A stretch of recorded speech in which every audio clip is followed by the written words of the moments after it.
The heavy oak door hadn't even fully clicked shut before the sound of my mother-in-law's silver Lexus peeling out of the driveway echoed through the foyer. Standing in my pristine hallway were 3 children, 4 overstuffed suitcases, and a manila envelope that felt like it was vibrating with malice in the oldest boy's hand. Evelyn hadn't called, hadn't texted, and certainly hadn't asked if I was ready to become a full-time guardian to my sister-in-law's kids, but as I looked at the legal power of attorney form sticking out of the envelope, I realized this wasn't a temporary favor. It was a calculated ambush, a move to occupy my home and my life with the consequences of her daughter's mistakes, all because she decided that my empty guest rooms were communal property. Before that Tuesday afternoon, my life had a rhythm that I guarded with a quiet, fierce pride. Our home, a sprawling Victorian on the edge of the historic district, was my sanctuary. It smelled of expensive cedarwood candles and the faint, lingering aroma of the espresso I made every morning at 6:30 a.m. I loved the way the sunlight hit the stained glass transom over the front door, casting honey-colored diamonds across the hardwood floors. This house wasn't just a building, it was my inheritance from my grandmother, a woman who had taught me that a woman's independence is her only true armor. I had spent 3 years and a significant portion of my savings restoring it, stripping back layers of ugly wallpaper to find the soul of the place. My husband, Mark, seemed to respect that soul, or at least he pretended to. We had been married for 6 years, and our life was, by all outward appearances, a masterpiece of domestic stability. Mark was an architect, a man of blueprints and precision, or so I believed. He would come home, kiss my forehead, and tell me how lucky he was to live in a house with such character. We had our rituals: Sunday mornings spent reading the paper in the sunroom, Friday nights at the local bistro, and a mutual agreement that our home was our private fortress. Then there was Evelyn, Mark's mother. For years, she had been a low-frequency hum of dissatisfaction in the background of our marriage. She was a woman who used her politeness like a scalpel, making little comments about the lack of children in our house or how selfish it was to have 4 bedrooms for only 2 people. She lived in a cramped 2-bedroom condo and constantly reminded us of the sacrifices she had made for her children. I tolerated her, mostly for Mark's sake. I'd host the occasional holiday dinner, nodding politely when she critiqued my choice of upholstery or suggested that my home office would make a darling nursery. The real thorn in the family side, however, was Mark's younger sister, Sarah. Sarah was a professional victim, a woman who moved through life leaving a trail of unpaid bills, broken hearts, and 3 children, Leo, Mia, and little Toby, who were the collateral damage of her latest epiphanies. Sarah didn't work, she found herself. And whenever she lost herself again, it was Evelyn who stepped in to pick up the pieces, usually by trying to outsource the labor to someone else. In the weeks leading up to the drop-off, things had been unnervingly quiet. Evelyn had stopped making her usual jabs about our guest rooms.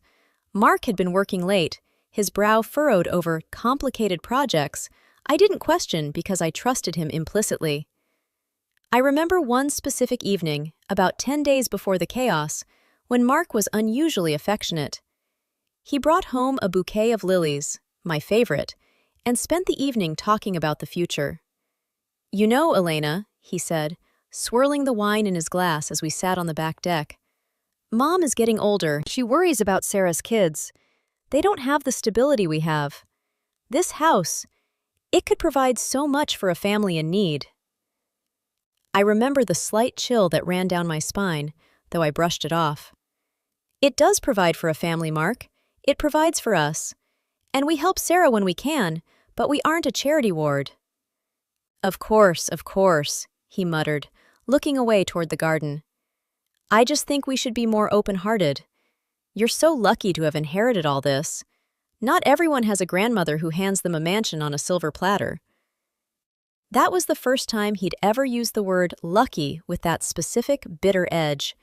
It was a tiny crack in the porcelain, a hint that the quiet life I thought we were building together was being viewed through a very different lens by the people I called family.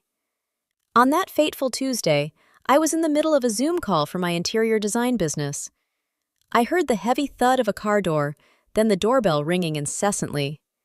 When I opened the door, I found Leo, 12 years old and looking exhausted, Mia, 8, clutching a ragged teddy bear, and 4-year-old Toby, who was already sitting on his suitcase as if he'd been waiting in line at an airport for hours. Evelyn was standing behind them, her face set in a mask of grim determination. She didn't say hello. She didn't ask if she could come in. She pushed past me, lugging a massive trunk. "Sarah's had a breakdown," Evelyn said, her voice clipped and rehearsed. "She's gone to a wellness center in Florida. She needs 3 months, maybe 6. I can't handle them in my condo. It's a health hazard with my nerves. Mark and I talked about it. It's settled. They're staying here." "What do you mean, Mark and I talked about it?" I asked, my voice barely a whisper. My heart began to drum a frantic rhythm against my ribs. "Evelyn, you can't just dump 3 children on my doorstep without a word." "They aren't dumped, Elena. They are family, and this house is plenty big enough. Don't be so dramatic." She handed the manila envelope to Leo. "Give that to your auntie. It's the medical releases and the school transfer forms. Mark said he'd handle the signatures tonight." She turned on her heel, her silk scarf fluttering behind her like a battle flag. "Evelyn, wait!" I shouted, stepping onto the porch. She didn't even look back. She hopped into her Lexus, the engine roaring to life. I stood there, stunned, watching the silver car disappear around the corner. I turned back to the hallway. 3 pairs of eyes were staring at me, eyes filled with a mix of fear, resentment, and a terrible, haunting expectation. I looked down at the envelope in my hand. My name wasn't on it. It was addressed to Mark and Elena Vance, but the sticky note on the front, in Evelyn's sharp, loopy handwriting, said, "Don't make this difficult. It's time you earned your keep in this family." The silence that followed was deafening. The smell of my cedarwood candle was gone, replaced by the scent of unwashed hair, cheap fast food from the kids' bags, and the cold, metallic taste of a betrayal that was only just beginning to reveal its depth. I looked at the suitcases. My guest room, my sanctuary, was about to be invaded. But it wasn't the children I was angry with yet. It was the realization that my husband had been building a secret bridge into our home, and he had just let the invaders across without even giving me a key. The first 3 hours were a blur of sensory assault. My pristine sanctuary was systematically dismantled. Toby, the 4-year-old, had already managed to grind orange crackers into the hand-woven Persian rug in the library, a rug my grandmother had brought back from Isfahan. Mia was crying for a specific stuffed rabbit that had been left in the Lexus, and Leo, the eldest, had retreated into a sullen, stony silence, staring at me with eyes that were far too old for a 12-year-old. I tried to maintain a sense of order, but my hands were shaking so violently I nearly dropped the glass of milk I was pouring. Every time a floorboard creaked, I expected Evelyn to walk back in and tell me it was all a sick joke. But she didn't. When Mark finally pulled into the driveway at 6:30 p.m., I was standing in the kitchen, surrounded by half-unpacked grocery bags and the remains of a chaotic dinner of chicken nuggets. I didn't greet him. I just stood there, clutching the marble countertop until my knuckles turned white. "Hey," he said, his voice cautious, pitched in that low, soothing tone he used when he was trying to de-escalate a client. He didn't look surprised to see 3 children sprawled in the living room. He didn't look shocked by the suitcases. He looked prepared. "You knew," I said. It wasn't a question. Mark sighed, setting his briefcase down with a heavy thud. He walked over to me, attempting to put his hands on my shoulders, but I recoiled as if his touch were acidic. "Elena, honey, look at the situation. Sarah is in a bad way. Mom is overwhelmed. We have the space. It's just for a little while until Sarah gets her feet under her." "A little while?" I hissed, aware of the children in the next room. "Your mother handed me school transfer forms, Mark. You don't transfer children to a new district for a little while. You didn't even ask me. This is my house. My name is the only one on the deed, and you invited 3 children to move in without a single conversation?" Mark's face hardened. The loving husband mask slipped, revealing a flicker of that same bitterness I'd heard a few weeks prior. There you go again. My house, my name. We're married, Elena. What's mine is yours, and what's yours is, apparently, just yours when it suits you. My family is in crisis. Did you expect me to say no? To let them go into the system because you're worried about your rugs? I expected a partner, I whispered. I expected a husband who doesn't conspire with his mother behind my back. He didn't answer. He just walked past me to greet the kids, his silence a wall I couldn't breach. For the next 3 days, I lived like a stranger in my own skin. The house felt smaller, hotter, and louder. But beneath the noise, a series of clicks began to happen in my mind. Small, disturbing memories that started to align like tumblers in a lock. I remembered Evelyn asking me 6 months ago for a copy of our homeowner's insurance policy, claiming she wanted to compare rates for her condo. I remembered Mark asking me where I kept the original deed and the architectural blueprints for the third-floor attic conversion. At the time, I thought he was just interested in the history of the house. Now, the memory felt like a cold finger tracing my spine. Then there were the phone calls. Mark would retreat to the garage to talk to his mother, his voice a low, urgent murmur. Whenever I entered the room, the conversation snapped shut. He was nervous, jumping at every notification on his phone, and he had started locking his laptop, something he had never done in 6 years of marriage. The point of no return arrived on Friday morning. Mark had left for a site visit, and the 2 older kids were at their new school. I was home with Toby, who was napping. I went into the home office to find a stamp, but the drawer was jammed. When I pulled harder, the entire drawer popped out of its tracks, spilling its contents onto the floor. Amidst the paper clips and old receipts was a thick, blue folder I hadn't seen before. It was tucked into the very back of the desk frame. I picked it up, my heart beginning a slow, heavy thud against my ribs. Inside was a document titled Application for Kinship Guardianship and Residential Subsidy. My breath hitched. It was a formal petition to the state, listing Mark and me as the permanent guardians of Sarah's children. But that wasn't the worst part. As I flipped through the pages, I found a printout of an email thread between Mark and a local real estate attorney. The subject line read, Inherited property/spousal rights in renovation scenarios. I felt a wave of nausea so intense I had to sit on the floor. I read the words, but my brain refused to process them at first. Mark had been asking the attorney if the money he had spent on the minor repairs, the new HVAC system we installed last year, the roof repair, could be used to argue for equitable interest in the house. He was looking for a way to force his name onto the deed. And then I saw the final blow. A draft of a letter, written by Evelyn but saved on Mark's drive. It was addressed to a social worker. In it, she claimed that Sarah was unfit and that the children were now living in a stable, multi-generational family home that Mark was in the process of legally securing. She referred to the house as the Vance family estate, as if my grandmother's legacy was already their collective trophy. The world seemed to tilt. The sunlight hitting the floorboards, the honey-colored diamonds I loved so much, suddenly looked like cold, hard shards of glass. My pulse was a deafening roar in my ears. I wasn't just being asked to babysit, I was being staged for a hostile takeover. My husband wasn't just helping his sister, he was using her children as pawns to dismantle my sole ownership of the only thing I had left of my family. I looked at the signature line on the guardianship papers. Mark had already signed his name.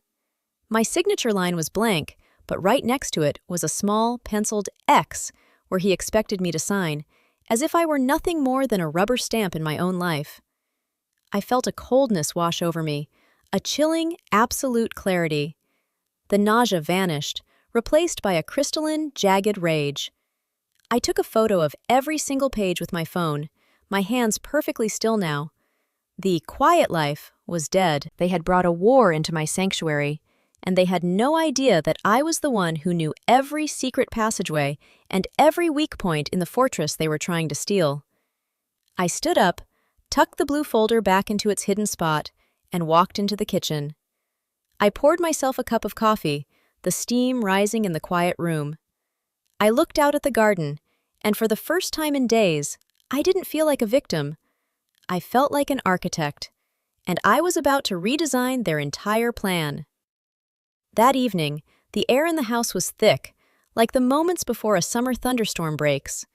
Evelyn arrived at 5 p.m., uninvited as always, carrying grocery bags filled with heavy, comfort food ingredients: pot roast, potatoes, cream.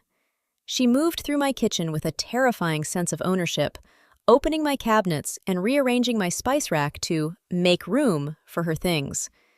I stood in the doorway, my phone in my pocket containing the photos of their betrayal, watching her back. My heart was a frantic bird trapped in a cage of ribs, but my face was a mask of cold porcelain. "I've called a contractor, Mark," Evelyn said, her voice breezy and authoritative as she began searing meat. "He's coming on Monday to look at the third floor. If we knock out that storage wall, we can fit 3 twin beds comfortably. It's better for the children to be together, and it frees up the guest room for when I need to stay over to help." Mark, who was sitting at the kitchen island trying to help Leo with his homework, didn't look up. He just nodded. "Yeah, Mom, that makes sense. The attic space is wasted right now anyway." The wasted space was my design studio. It was where I kept my drafting table, my fabric samples, and the original sketches my grandmother had made when she lived here. It was my heart. "The attic isn't for rent," I said, my voice cutting through the sizzle of the pan like a blade. Evelyn turned around, a wooden spoon in her hand, a patronizing smile on her thin lips.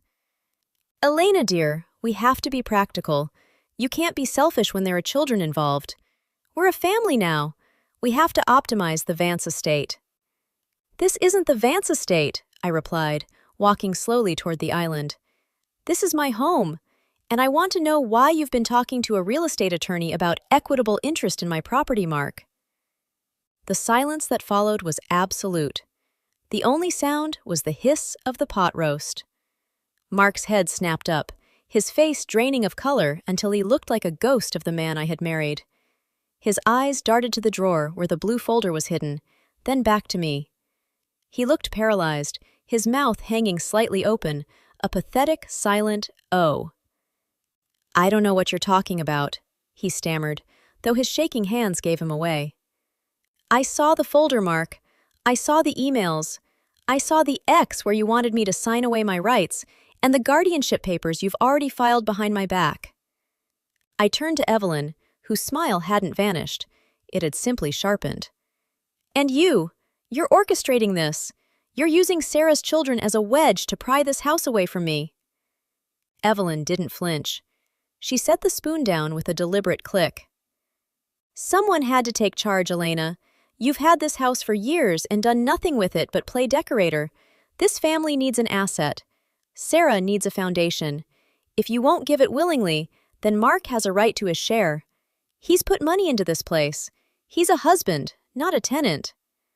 "He's a husband who lied!" I shouted, the rage finally breaking through. "He's a husband who conspired with his mother to steal from his wife." I looked at Mark, waiting for him to defend me, or at least to offer a lie that sounded like love. But he just looked at the floor, his shoulders hunched. He looked small. He looked like a coward. "It's for the kids, Elena," he whispered to the floorboards. "Sarah, she's not in Florida. She's at the Marriott downtown. She's in debt, Elena. Massive debt. They're going to take her car, maybe more. We needed a way to protect the family assets." The first twist hit me like a physical blow. "She's at the Marriott? You told me she was in a wellness center. You told me she was having a breakdown." "She is having a breakdown," Evelyn barked, stepping toward me. "A financial one. And since you're sitting on a gold mine you didn't even earn, it was only fair that you helped. We're just making it legal. If you try to kick these children out now, I'll have the social worker here in an hour. I'll tell them you're creating an unstable environment. I'll tell them you're mentally fragile. Who do you think they'll believe? The grieving grandmother trying to keep her family together? Or the artist who wants to throw 3 orphans onto the street?" My stomach turned. The sheer, calculated cruelty of her plan was breathtaking. She wasn't just trying to take the house. She was threatening to destroy my reputation and use the state's own systems to bury me. "You think a judge will care about your nerves when I show them the bank statements?" I asked, my voice trembling with a mixture of fear and fury. "What bank statements?" Mark asked, finally looking at me. "The ones that show you moved $40,000 out of our joint emergency fund last week," I said. This was the second twist I discovered just an hour before they arrived, a frantic search of our online banking while the kids were at school. "The money my grandmother left me for the house's maintenance. You used it to pay Sarah's debts and retain that lawyer, didn't you?" Mark's silence was my answer. He had robbed our future to pay for his sister's past, all while plotting to take the very roof over my head. "You have 24 hours, Evelyn said, her voice turning icy and flat, the mask of the doting mother-in-law completely gone. "Sign the guardianship papers. Agree to the deed modification. If you don't, we'll move forward with the unfit household filing. I have friends in the family court, Elena. Don't test me. You're outnumbered in this house, and you're outnumbered in this family." She turned back to the stove as if she hadn't just declared war. Mark stayed frozen, a statue of betrayal. The children were huddled in the living room, watching us through the archway with wide, terrified eyes. I felt a sudden, sharp pain in my chest, a physical manifestation of my life shattering.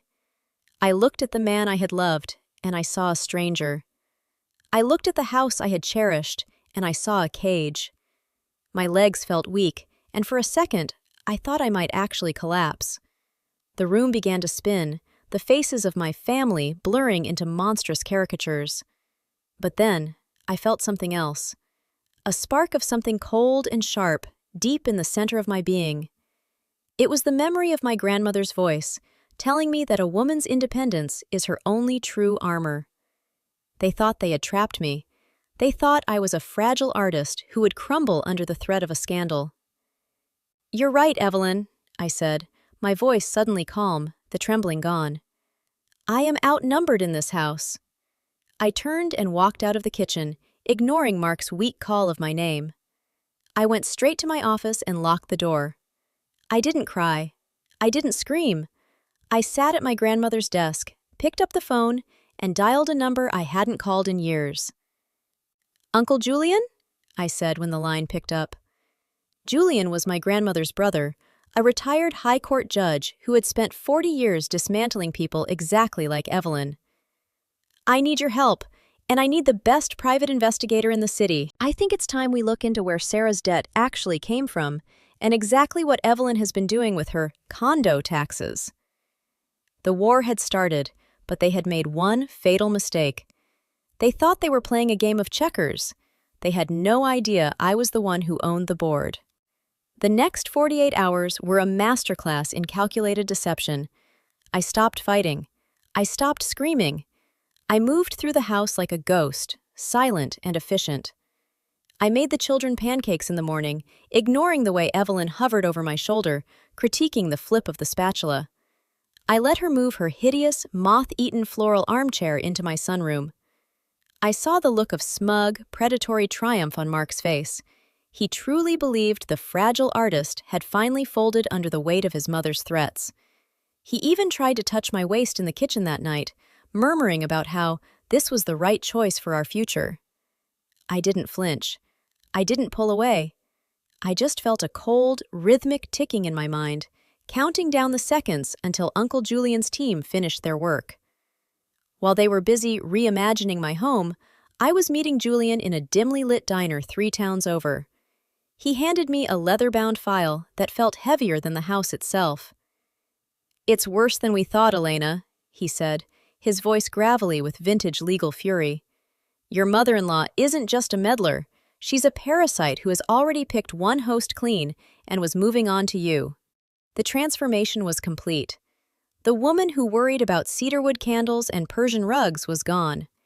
In her place was someone with ice in her veins and a very specific set of targets. On Friday evening, the signing ceremony was convened. Evelyn had set the stage in the dining room, the very heart of the house. She had the manila envelope centered on the mahogany table, flanked by 2 glasses of wine, as if this were a celebration rather than a heist. Mark sat to her right, looking polished and relieved. The children had been sent upstairs with a movie, a strategic move to keep the messiness out of sight. "It's for the best, Elena," Mark said, pushing the gold pen toward me. "Once we have the guardianship and the deed reflects my contribution, we can finally be a real family. No more yours and mine, just ours." I looked at the pen, then at Evelyn, who was watching me with the hungry eyes of a hawk. "I have a few things I'd like to show you before I sign," I said, my voice as steady as a surgeon's hand. I reached into my bag and pulled out the file Julian had given me. I laid out the first document, a series of bank transfers from Sarah's trust into an offshore account in Evelyn's name. Evelyn's face didn't just pale, it turned a sickly, translucent gray. "What is this?" Mark asked, frowning. "It's the reason your sister is unstable and in debt, Mark," I said, my voice rising in a cold, clear crescendo. "Your mother didn't just help Sarah. She systematically drained Sarah's inheritance from your father to fund a gambling habit at the Rivers Casino. I have the Players Club records right here. She didn't drop those kids off because she couldn't handle them. She dropped them off because the bank is foreclosing on her condo next week and she needed a new place to squat. She's not a grandmother in crisis. She's a fugitive from her own failures." "That's a lie!" Evelyn shrieked, slamming her hand on the table. "Mark, don't listen to her. She's trying to divide us." "Wait," I said, holding up a second finger. "There's more. Mark, did you really think I wouldn't notice the forged signatures on the home equity line of credit application? Uncle Julian is the executor of my grandmother's estate. There is a specific clause in the deed, one you clearly missed while you were busy playing architect. If a spouse attempts to commit fraud against the property, they waive all rights to marital equity. You didn't gain a share of this house, Mark. You just signed away your right to ever live in it again." The silence that followed was the most beautiful thing I had ever heard. Mark looked at his mother, then at the papers, his mouth opening and closing like a fish gasping for air. The point of no return was miles behind us now. "I've already contacted the district attorney regarding the forgery, Mark," I said, leaning in, "and the social worker has been briefed on the true nature of the stable home Evelyn was planning to provide. The children's father, the one you told me was in prison? He's actually a very successful engineer in Seattle who has been looking for them for a year. He's on a flight as we speak. He had no idea Evelyn had hidden them here." You destroyed everything," Mark whispered, his voice cracking. "No," I replied, my voice a whip crack. "I protected my sanctuary from people who didn't deserve to breathe its air. You have 1 hour to get your things. Evelyn, the police are waiting at the end of the driveway to escort you to your condo to collect whatever the bank hasn't seized yet. Mark, your suitcase is already in the garage. Don't look back. If you ever set foot on this porch again, I will ensure those forgery charges aren't pending anymore." The retribution was swift and clinical. Evelyn was led away in a state of hysterical collapse, her family mask shattered into 1,000 jagged pieces. Mark, stripped of his bravado and his mother's protection, slunk out of the house like a beaten dog, leaving behind a life he had tried to steal rather than build. 6 months later, the house has returned to its true self. The air is clear of the scent of pot roast and desperation. The sunroom is once again filled with my sketches and the quiet hum of my own creativity. Sarah is in a legitimate facility, one funded by the restitution Uncle Julian forced Evelyn to pay from her remaining assets. The children are in Seattle, sending me postcards of the Space Needle, finally safe with a father who actually wanted them. Sometimes, I sit on the back deck at sunset, a glass of wine in my hand, looking at the honey-colored diamonds of light on the floorboards. I lost a husband, a mother-in-law, and the illusion of a perfect marriage. But as I look at the deed to the house, my house, resting on the table, I realize I didn't lose anything that was ever truly mine. I am the architect of my own life now, and the foundation has never been stronger. Betrayal is a fire, but for those who know who they are, it doesn't just burn, it refines. And in this house, built on the strength of the women who came before me, there is no longer any room for ghosts.